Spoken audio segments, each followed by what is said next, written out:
It is believed that tailgating started in the late 1800s when the first college football games were played. But today it's not just for football anymore. Tailgating is caught on at most sporting events and even concerts.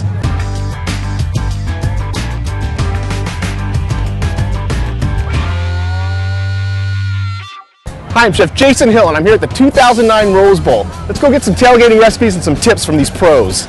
Today I brought my friend TJ with me. He knows everything there is to know about the game of football, but he wants to learn a little bit more about tailgating. Before the game, the Rose Bowl parking lot was transformed into an awesome tailgate party where football fans were busy playing tailgating games and grilling up some awesome tailgating food. On the hunt for tailgating ideas, I found that the most essential equipment is a portable tailgate grill, table, and canopy. A big screen TV, generator, and rocking stereo system is also a plus. At this Rose Bowl College tailgate, burgers, steak, and carne asada rule, but we also found some bacon-wrapped hot dogs in the mix, cooked up with some grilled onions and peppers on a foil-wrapped sheet pan. Of course, with this great party vibe, we met plenty of generous fans who were willing to offer us a bite and share some great football tailgating tips. What do you guys got going on today? We're making carne asada tacos. Sounds great. Now what is this setup here? Is it a burner? This is a taco grill. Taco grill, okay, cool. Now do you use this a lot or? Yeah, we use it for every tailgate? You know, for breakfast we make chorizo and egg burritos. Yeah. We can make carne asada. If you fill it up to here with oil, right? We make fried chicken. Oh man. Fish. We can make almost everything with this. The secret to this great carne asada was a marinade from Sunny Delight, Lori seasoning salt, onions, cilantro, and fresh orange slices.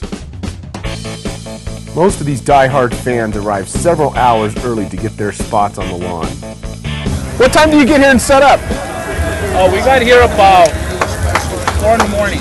Yeah, that's what another guy told me. So you got to get here early. We had our breakfast, chorizo con huevos, which is Mexican sausage and an egg. Nice. Mixed together, flour tortilla, and we're ready. As we traveled around the grounds, I found that TJ was just more interested in eating than learning how to tailgate. Our final stop brought us to this fun couple who were cooking up some delicious ribeye steaks, hot Italian sausage, and pork chops. Here, all right, I get to try this. And this is tell me great. what you think of that. No, you got to eat more. There you go. You can't beat that. Any tips for a first-time tailgater? What would be your first thing you would tell? Don't get on the bus that takes too long to get here. Don't get on the bus. Show up early and get it done. The best barbecue is done with wood. Wood, I agree. And that's it. And you use grape. And I use grape. It's grape wood. What time do you get here and set up? Very, very late. We parked at 5 a.m. 5 a.m., okay. Parked here at 5 a.m., came back at 11:30. And it's now 1:15 and the game starts in 45 minutes and we got to roll. One of my favorite tailgating recipes to make is beef tri-tip, which I marinate the day before the big event. For this easy dry rub marinade, you're going to need a tablespoon of garlic shallot puree or 2 minced cloves of garlic, 1 tablespoon of sea salt, 2 teaspoons of paprika, 2 teaspoons of cumin, 2 teaspoons of fresh cracked pepper, 1/4 cup of brown sugar, 1 teaspoon of cayenne pepper, and 2 teaspoons of chili powder. Your next step is to grab a bowl and whisk all this together. You're just going to take this mix and you're going to pack it in here. Be sure to pack both sides. Now I've placed it in a zip bag. I'm going to let it sit in the refrigerator overnight and then it's going to be ready to go the next day. One important thing to keep in mind when you're transporting raw meat is you want to keep that cold. So you want to set that right on the ice.